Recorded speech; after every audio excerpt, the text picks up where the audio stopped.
हम सभी की जीवन की यात्रा में चारों युगों में सबसे सुंदर और सुखद क्षण यही हैं जब हमें बाबा से मिलने का सौभाग्य प्राप्त होता है। आप सभी यहाँ आए हैं बाबा से ये सुख प्राप्त करने, वरदान प्राप्त करने, और आज सवेरे से ही सभी ने अच्छे अभ्यास अवश्य किए होंगे। तो हम आपके समक्ष थोड़ी थोड़ी बातें अभी रखेंगे। अभी से सभी अपने को ईश्वरीय मिलन की ओर ले चलें। अपनी मन और बुद्धि को तैयार करें ताकि हम एकाग्रचित्त होकर बाबा से सभी खजाने स्वयं में भर सकें। इस मिलन का सुख जो साकार में हमें इस समय मिलने जा रहा है वो हर क्षण भी प्राप्त किया जा सकता है। सवेरे से ही उसके अनुभव प्रारंभ हो जाते हैं और उसका आधार है एकाग्रता। एकाग्रता के बारे में जहां आप सभी ने बहुत कुछ सुना होगा, मैं आपके सामने 2-3 बातें रखता हूं जो बहुत सूक्ष्म भी हैं और जिन पे हमारे जीवन का संपूर्ण सुख निर्भर करता है। उसमें पहली चीज है हमारे जीवन की खुशी। तो हम सभी अपने संपूर्ण जीवन में सबसे पहले ध्यान देंगे अपने मन की खुशी पर। एक प्रसन्न मन जो सदा उमंग उत्साह में रहता हो जल्द ही एकाग्र हो जाता है। किसी भी कारण से यदि हमारे मन की प्रसन्नता, खुशी नष्ट हो जाए तो मन को एकाग्रचित्त करने में बहुत मेहनत लगती है। इसके लिए अपने जीवन में 2 विशेष बातों का ध्यान सभी पुरुषार्थियों को रखना चाहिए। एक है नो कंपैरिजन, दूसरों से तुलना नहीं। कोई भी मनुष्य जब अपने जीवन में सदा ही दूसरों से तुलना करता रहता है तो उसकी खुशी खो जाती है। हमारा पार्ट भी श्रेष्ठ पार्ट है। अपने पार्ट में संतुष्ट रहना। जो पार्ट हमें मिला हुआ है उसको बहुत अच्छी तरह से प्ले करना। अगर ये कला हम सीख जाएं तो जो भी पार्ट हमें मिला हो उसको बजाते हुए ही हम एक बहुत सुंदर स्थिति पर पहुंच सकते हैं। मनुष्य अनेक जगह दूसरों से अपनी तुलना करता रहता है तो सूक्ष्म रूप से हमें चेकिंग करनी चाहिए कि हम कंपैरिजन न करें। दूसरी एक बहुत अच्छी धारणा इसी संबंध में, कंपटीशन करता है मनुष्य, नो कंपटीशन हो। हम अपने मार्ग पर उमंग उत्साह से आगे बढ़ते रहें। इन 2 विशेष धारणाओं पर जो हमारे मन को बहुत अच्छी तरह प्रभावित करती हैं सभी को विशेष ध्यान देना चाहिए। तो पहली एक धारणा हम सब के लिए है खुशी। बाबा हम सभी के लिए खुशी के खजाने लेकर आया है। हम सब यदि अपने से बात करें, हम जानते हैं कि जितने खुशी के दिन हम सब के लिए आए हैं संसार में और किसी के लिए नहीं है। बाबा स्वयं हम सब के लिए खुशियों के खजाने लेकर आया है। सवेरे उठने से ही हमारा मन खुशियों से भरपूर रहने लगता है। संसार में तो आँख खुलते ही मनुष्य के सामने तनाव और समस्याएं खड़ी रहती हैं। बाबा का मिलन, उसका आकर हमको पढ़ाना, हमारा श्रृंगार करना, हमें अपनी छत्र छाया में रखना और ऐसी हजारों बातें जो रोज हमें खुशी प्रदान करती हैं, हमारे चिंतन में आ जानी चाहिए। दूसरी सुंदर धारणा जो शब्दों में बहुत छोटी है परंतु मनुष्य जीवन के लिए बहुत बहुत महत्वपूर्ण है, आपसी स्नेह, प्यार। आप सब जानते हैं कि कलयुग के अंत में मनुष्य के संबंधों में कड़वाहट आ गई है, स्नेह घृणा में बदल गया है, स्नेह की बहुत कमी है चारों ओर, और यदि कहीं स्नेह है तो उसके पीछे स्वार्थ भरा रहता है। हम सभी चेक करें अपने को, जितनी भी हमारे संपर्क संबंध में रोज रहने वाली मनुष्य आत्माएं हैं, उनके प्रति हमारे चित्त में प्यार है या किसी भी कारण से घृणा है। जो व्यक्ति हमारी महिमा करता है उससे प्यार, जो हमारा विरोध करता है उससे घृणा, ये भी स्वार्थ की फीलिंग है। वो मनुष्य जो स्वार्थ को सूक्ष्म रूप से पहचान कर स्वयं को इससे मुक्त कर ले, निस्वार्थ हो जाए, उसका स्नेह घटता बढ़ता नहीं, घृणा में नहीं बदलता। बहुत ही आवश्यक चीज है हमारा चित्त स्नेह से भरा हुआ हो। बाबा की मुरली में कल भी हम सुन रहे थे और मैं साक्षी होकर देख रहा था। पहला नारा दादी ने लगवाया, वाह बाबा वाह, सभी की आवाज बहुत ऊंची थी। दूसरा नारा लगवाया, वाह मैं, आवाज कुछ धीमी हो गई। तीसरा नारा लगवाया, वाह ब्राह्मण परिवार, आवाज बहुत धीमी हो गई। आप सबने देखा होगा। तो ब्राह्मण परिवार भी उतना ही अच्छा लगे जितना अच्छा इसका क्रिएटर है, जितना महान इसका बाप है, उतनी महान उसकी रचना भी है। परंतु हमारा स्नेह हमारी दृष्टि के कारण, हमारे स्वार्थ के कारण कम हो जाता है। चाहे लौकिक परिवार की बात हो, चाहे हम अलौकिक परिवार में रहते हों, अगर हमारी दृष्टि दूसरों को स्वमान से देखती हो, यदि हमारे चित्त में आत्मिक भाव बढ़ गया हो, यदि हम स्वदर्शन चक्र पर चिंतन करते हों, तो हमारे चित्त में परिवार के लिए बहुत अच्छे स्नेह की फीलिंग रहती है। ये स्नेह और खुशी हमारे चित्त को एकाग्र करती हैं। ये प्रश्न सदा काल से चलता आ रहा है। जब से इस संसार में योग की साधनाएं प्रचलित हुई, तब से ही लोगों ने इस मन की एकाग्रता पर चिंतन शुरू किया। पर बाबा ने हमें इसके लिए जो ये सूक्ष्म धारणाएं बताई हैं, इनको अपने जीवन में अपनाने से हमारी प्रैक्टिस भी सरल हो जाती है और एकाग्रता तपस्या जैसी नहीं लगती, कठिन और मेहनत का विषय नहीं लगती है। तीसरी ऐसी ही उत्तम धारणा है हमारी भावनाएं। कल परसों भी हम सब ने स्लोगन में सुना, बहुत ही अपने जीवन में अंडरलाइन करने की बात है कि शुभ भावना और शुभ कामना के संकल्पों से जमा का खाता तेजी से बढ़ता जाता है। तो हम अपनी भावनाओं पर भी नजर डालें।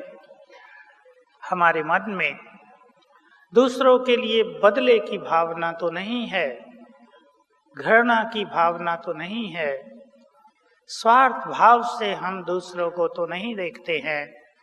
अगर हमारी भावनाओं में कल्याण की भावना, आत्मिक भाव भर जाए, तो हमारी एकाग्रता बहुत अच्छी हो जाती है।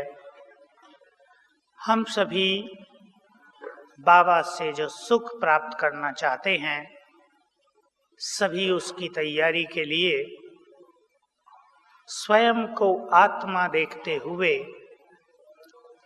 भ्रकुटी सिंहासन पर विराजमान हो जाएं। सभी अभी से प्रैक्टिस करेंगे। सभी भाई और बहनें अपने को स्थित करें। मैं आत्मा देह की मालिक, कर्मेंद्रियों की मालिक, भ्रकुटी सिंहासन पर विराजमान हूं। हम सभी राजा हैं। जो यहाँ राजा बनते हैं वही वहाँ राजा बनते हैं। राजाओं से मिलने आता है बाबा, जो हम सभी को बादशाही देने वाला है। वो अपने राजाओं से मिलने आता है। हम इस समानता की स्थिति में स्वयं को सेट करें। इस मिलन का सुख समानता की स्थिति पर भी बहुत निर्भर है। हमारे संकल्प, हमारे विचार बाबा के समान हो जाएं, हमारी स्मृति श्रेष्ठ हो जाए। जितनी ये समानता होगी उतना ही समीपता का अनुभव होगा और बाबा के वरदानों को हम स्वयं में समा सकेंगे।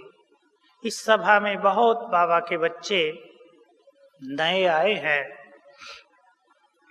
सभी नए बाबा के बच्चों से मैं एक बात विशेष रूप से कहूंगा कि अपने मन को संपूर्ण निश्चय से भरकर ही यहाँ बैठें।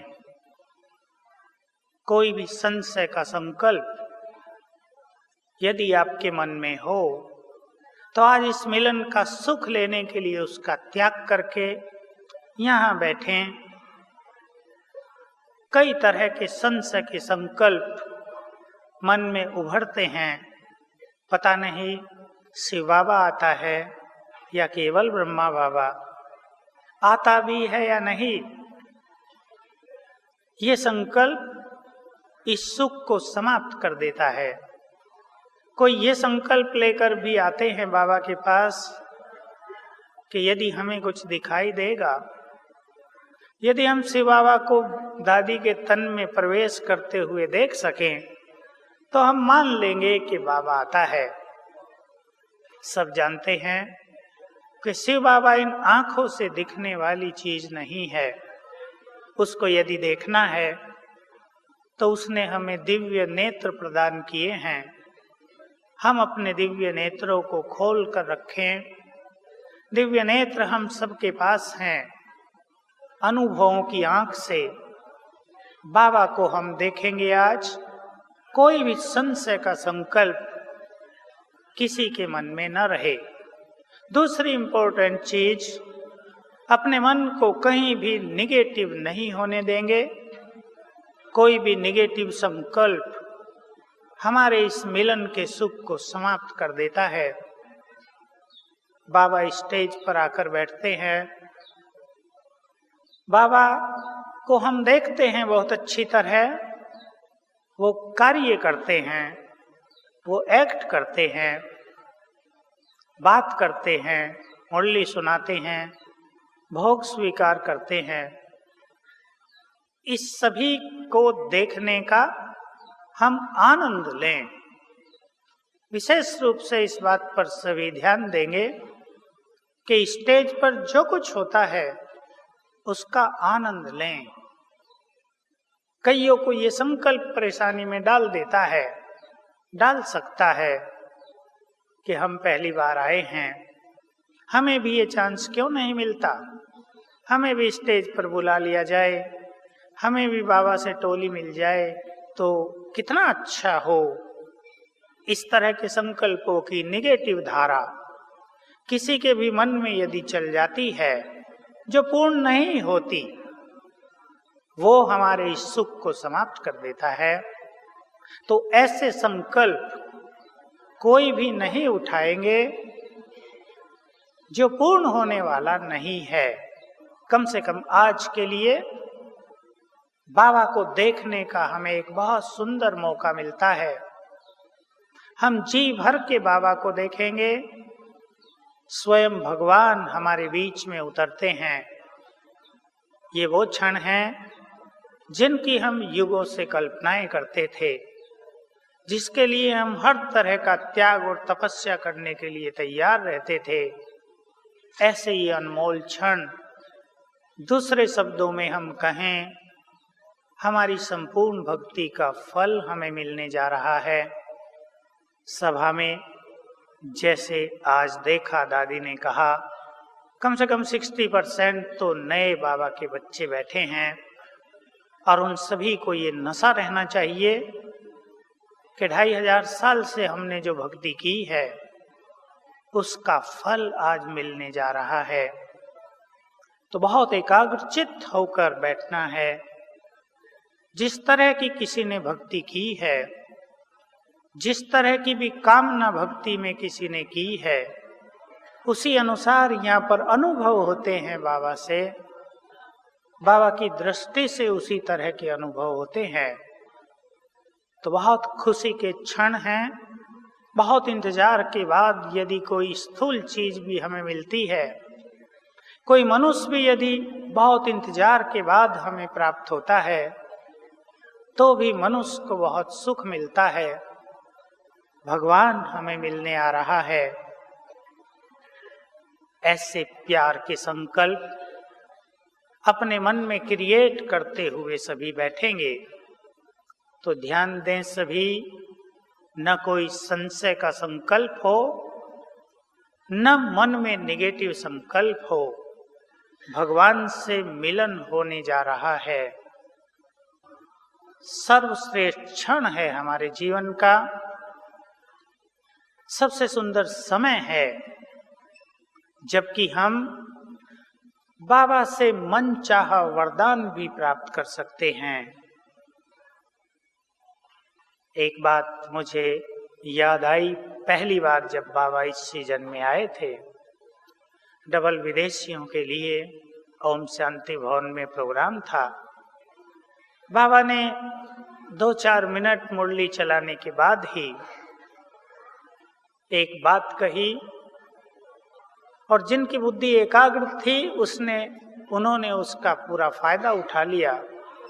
बाबा ने कहा, आपने सभी ने पढ़ा है मुरली में, उस बात को अंडरलाइन करके हमें फिर से एकाग्रचित्त होना है कि इस समय जो बच्चा कोई भी वरदान बाबा से लेना चाहे वो मिलता है। और बाबा कुछ क्षणों के लिए शांत हो गए, और जिसने जो वरदान चाहा वो मिला, ऐसा बहुतों को अनुभव हो गया। तो बाबा मुरली चलाते हुए हमें बहुत कुछ देता है, दृष्टि से ही देता रहता है। यदि हम एकाग्रचित्त होंगे तो प्राप्त कर सकेंगे।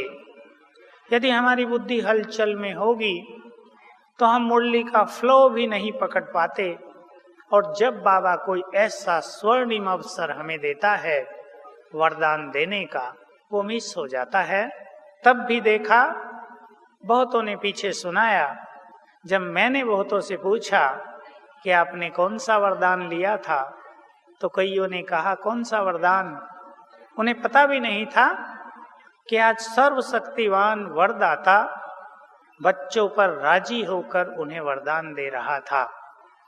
इसलिए इस मिलन में अपने सभी संकल्पों को समेट कर बैठने का बहुत बहुत महत्व है। सब जानते हैं और सभी को बहुत ज्यादा उमंग रहती है बाबा की दृष्टि प्राप्त करने की। 15 मिनट तक लगभग बाबा दृष्टि देता है।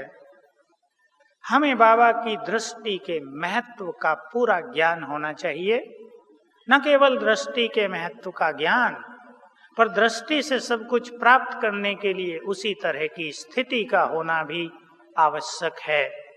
हम सब ये जानते हैं, सुनाते हैं दूसरों को, नजर से निहाल कर देता है बाबा।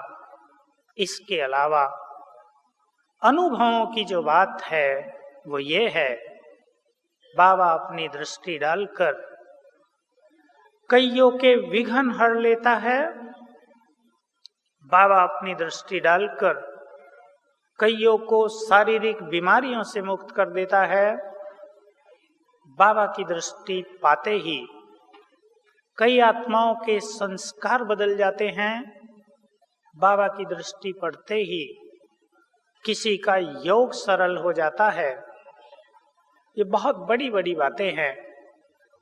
बाबा की दृष्टि पाते ही कोई मगन अवस्था में पहुंच जाते हैं। बहुत हमें अनुभव सुनाते हैं। मैं बहुतों के अनुभव पूछता हूं बाबा के बाद। एक बहुत सुंदर अनुभव का तरीका है, जिसको भी सभा में बहुत अच्छा अनुभव प्राप्त करना हो आज, वो अपने को ऐसी स्थिति में स्थित कर दे कि इस हॉल में आज 12,000 भाई बहनें बैठे होंगे लगभग, कि मैं अकेला हूं, मैं अकेली हूं और सामने बाबा, मैं और बाबा। आसपास की पूर्ण रूप से अविद्या हो जाए। ये सर्वश्रेष्ठ अनुभवों का आधार है। मैं बात कर रहा था दृष्टि की। दृष्टि से बाबा खजाने लुटाता है, वरदान भी देता है। परंतु केवल इस बात से काम नहीं चलता कि हम बाबा की दृष्टि के लिए लालायित हों, हम इंतजार कर रहे हों कि कब बाबा की नजर हम पर पड़े। हमने उसके लिए पहले से ही अपनी पूरी तैयारी की हो कि हमारी दृष्टि और हमारा तीसरा नेत्र बुद्धि एकाग्र हों। जब हमारा मन पूरी तरह से शांत होता है, तब ही बुद्धि बाबा के वरदानों को ग्रहण करती है। ये सिद्धांत हमें समझ लेना चाहिए।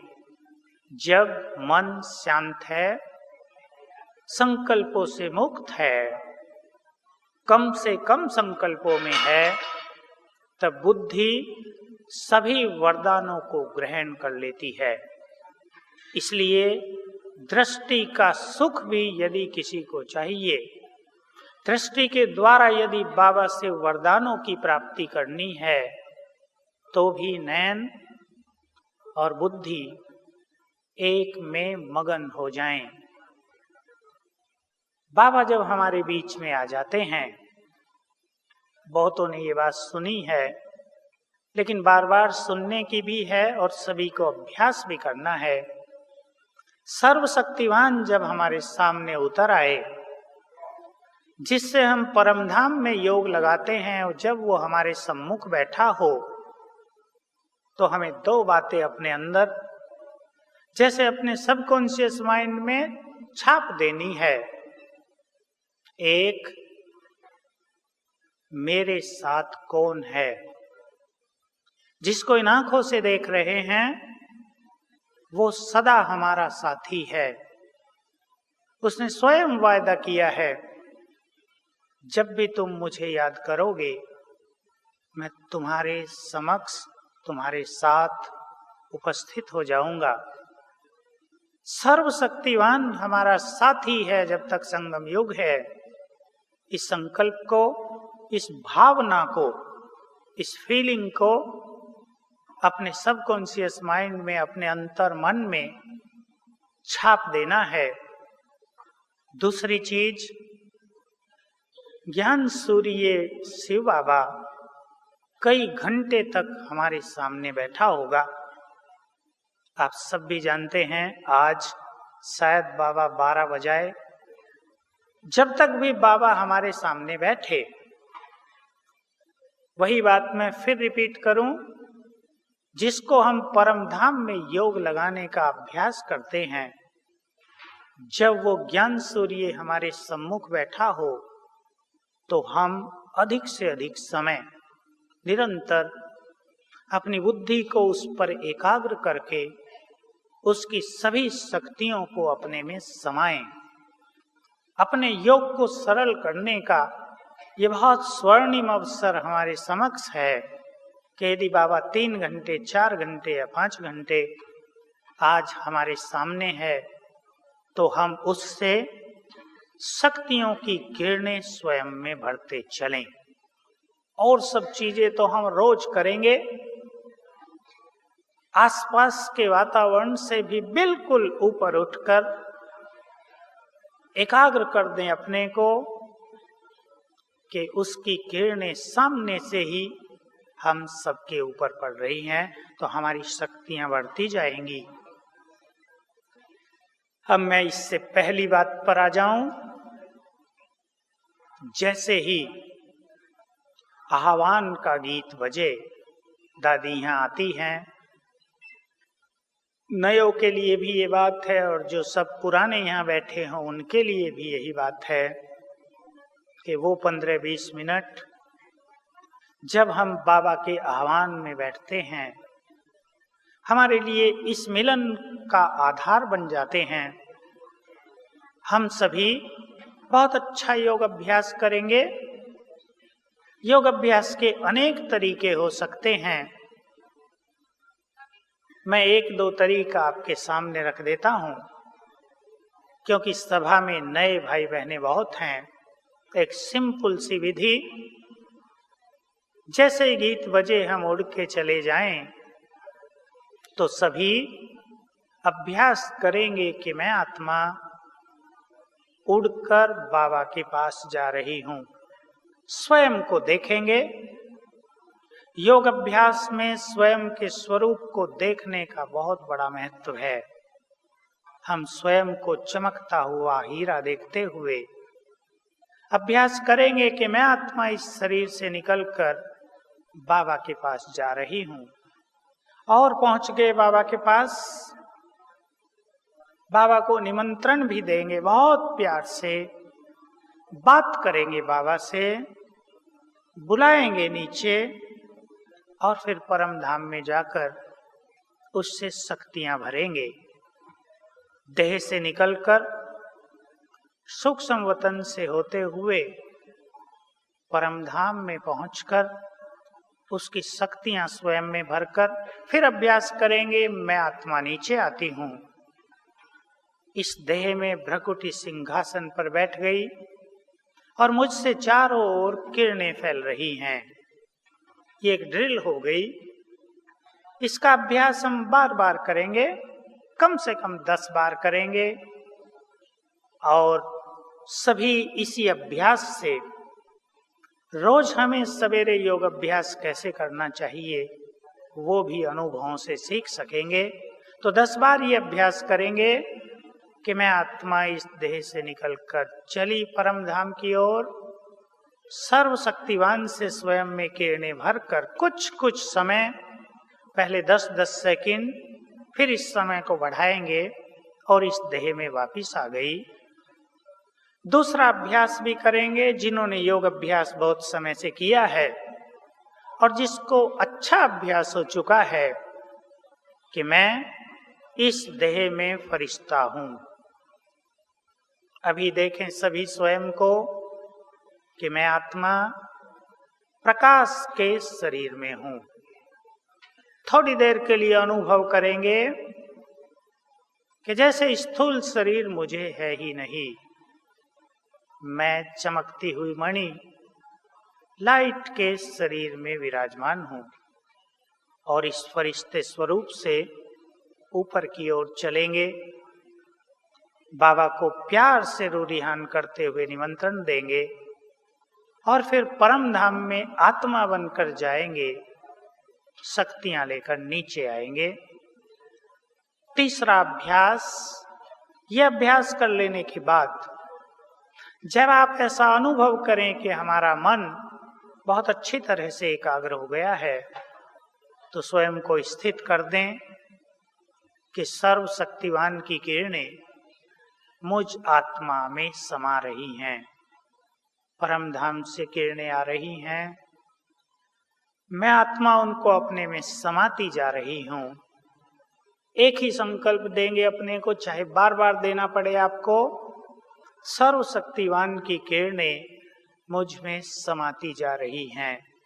इसके बाद बाबा जब नीचे आ जाते हैं तो सफेद लाइट होती है, और सफेद लाइट होते ही हम सभी बाबा की दृष्टि का सुख प्राप्त करते हैं संपूर्ण शांति के साथ। और जैसे मैंने कहा, दृष्टि से हमें क्या लेना है, हम किस चीज के अधिकारी बन गए हैं, मांगने से नहीं, अधिकार से हम बाबा से क्या लेंगे, ये सभी स्वयं विचार कर लें। एकाग्रता से उसके स्वरूप पर अपने को स्थिर करके हम वरदान लें। किसी के जीवन में विघ्न हो, निर्विघ्न रहने का वरदान। किसी के मन और बुद्धि में चिंतन की कमी हो, चिंतन की शक्ति बढ़ाने का वरदान। कोई अपने जीवन को संपूर्ण सुखों से भरपूर करना चाहते हो, ये वरदान। जिसको जो चाहिए एक संकल्प करेंगे बाबा के सामने, जब बाबा दृष्टि दे रहा हो। ये इंतजार करने की जरूरत नहीं कि कब बाबा की दृष्टि हम पर आएगी, क्योंकि बाबा की दृष्टि तो अब से ही हम सब पर है।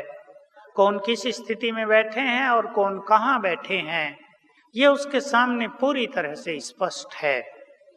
इसलिए आवश्यकता इस बात की है कि हम अपनी दृष्टि को बाबा पर एकाग्र रखेंगे, क्योंकि बाबा जब नीचे आ जाते हैं और सभा को देखते हैं तो उसकी समस्त किरणें चारों ओर फैल जाती हैं। हम वैसे ही कल्पना करके देखें, जैसे सूरज की किरणें सारे संसार में फैलती हैं। ज्ञान सूर्य जब नीचे उतर आए तो उसकी किरणें सारे संसार में तुरंत फैलती हैं, और जो सामने बैठे हैं, जिन जिन की तरफ बाबा देखते हैं, उधर बहुत शक्तिशाली रूप से वो किरणें जाती हैं।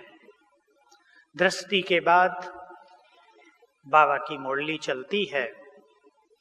मुरली हम सबके लिए न केवल खजाना है बल्कि वरदान है। जो पहली बार आते हैं वो बाबा की भाषा को और उसके प्रवाह को कभी कभी नहीं भी समझ पाते, इसलिए सारी मुरली लिखने का प्रयास न करते हुए कुछ मुख्य पॉइंट लिखें और बाबा के प्यार को, बाबा के वरदानों को अनुभव करें। बाबा अपने बोल से प्यार का सागर होने के कारण हम सब पर प्यार की बरसात भी करता है, शक्तियां भी देता है बोल के द्वारा भी। और बहुत अच्छा अनुभव रहेगा कि अगर हम मुरली के साथ साथ या पहले ही संकल्प कर लें कि आज की मुरली से इस बात को हम अवश्य अपने जीवन में ले आएंगे। हमारे मन की ऐसी दृढ़ता हमारी धारणा को सरल बना देती है। मुरली का पूरा रस लेंगे, सामने से उसकी किरणों को ग्रहण करते हुए कानों में उसके अमृत वचन पड़ रहे हैं, अमृत वर्षा हो रही है, उसका संपूर्ण सुख हम प्राप्त करेंगे। इसके बाद बाबा को भोग लगाया जाता है और जो कुछ स्टेज पर होगा दादियां मिलती हैं, हम सभी उसका आनंद प्राप्त करेंगे। मैं फिर ये बात रिपीट कर रहा हूं, देखने का सुख बहुत बड़ा सुख है। चाहे हम उस पार्ट में एक्टिव हो या ना हो, भगवान को हम अपनी आंखों से देख रहे हैं, उसके कर्तव्य को हम अपने नैनों से निहार रहे हों। आज तक तो पढ़ते थे कि भगवान के कर्म दिव्य और अलौकिक हैं। आज हमें देखने का मौका मिलता है कि कैसे वो कर्म करता है, कैसे बोलते हुए भी न्यारा है, सबको प्यार की दृष्टि देते हुए भी उपराम है, बात कर रहा है लेकिन यहाँ नहीं है। ये सब अलौकिकता और दिव्यता हम अपनी आंखों से देखते हैं और ऐसा ही बाबा से सीखते भी हैं। तो इस तरह हम सभी इस मिलन का संपूर्ण सुख प्राप्त करेंगे। तो चलें अपने को सभी ईश्वरीय नशे से भरपूर करते हुए, अपने मन में प्यार के संकल्प समाते हुए, कौन मिला है हमें जिसकी हमें हजारों साल से इंतजार थी, कौन हमारा श्रृंगार करने आ रहा है, ऋषि मुनि जिसकी एक झलक पाने के लिए तरसते हैं, एक छवि उसकी दिख जाए इसके लिए अपना सर्वस्व त्याग करने को तत्पर रहते हैं, वो भगवान जो भाग्य विधाता और वरदाता है आज हमसे मिलने आ रहा है। समय भी समीप होता जा रहा है।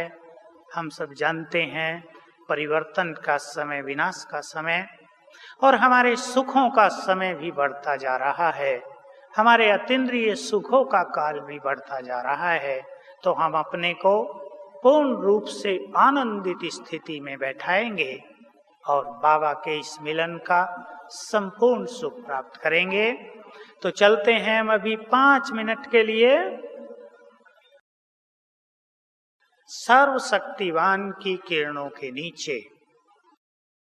सभी स्वयं को भ्रकुटी सिंहासन पर स्थित करें और अभी से मिलन की शुरुआत कर दें।